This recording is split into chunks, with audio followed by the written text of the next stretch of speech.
Depuis les années 2000, la randonnée en Wallonie-Picarde est passée d'un loisir de proximité à un véritable atout touristique.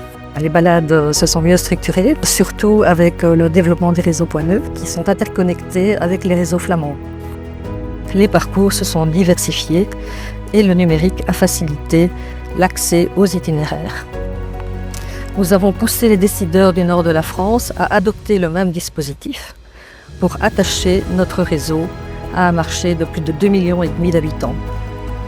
La crise sanitaire a encore renforcé l'engouement et aujourd'hui, la randonnée est devenue un moteur pour le tourisme local et la découverte du terroir.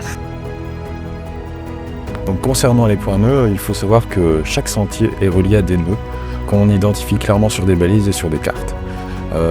Ce qui permet vraiment de faciliter la planification de parcours. C'est un système révolutionnaire qui permet vraiment de partir à la découverte de la nature, des paysages et des villages, et c'est accessible à tous. Donc actuellement en Wallonie-Picarde, on a 1600 km de points nœuds vélo, 350 km de points nœuds pédestres, et d'ici 2028, on aura environ 900 km supplémentaires.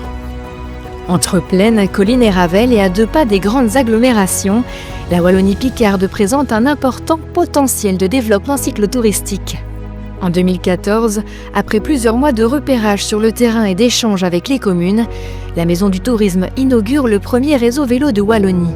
En 2017, la Maison du Tourisme de Wallonie-Picarde lance à titre expérimental en Wallonie le premier réseau Point Neuf pédestre dans le pays des collines, avec 350 km d'itinéraires balisés qui s'ajoutent aux 350 km de boucles balisées.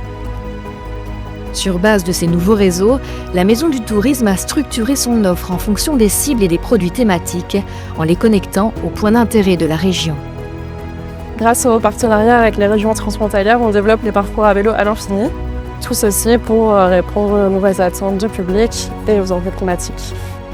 Des parcours de balade qui incitent à la mobilité douce, mais aussi des aménagements dans le respect de la biodiversité qui valorisent la ruralité et la reconnexion à la nature.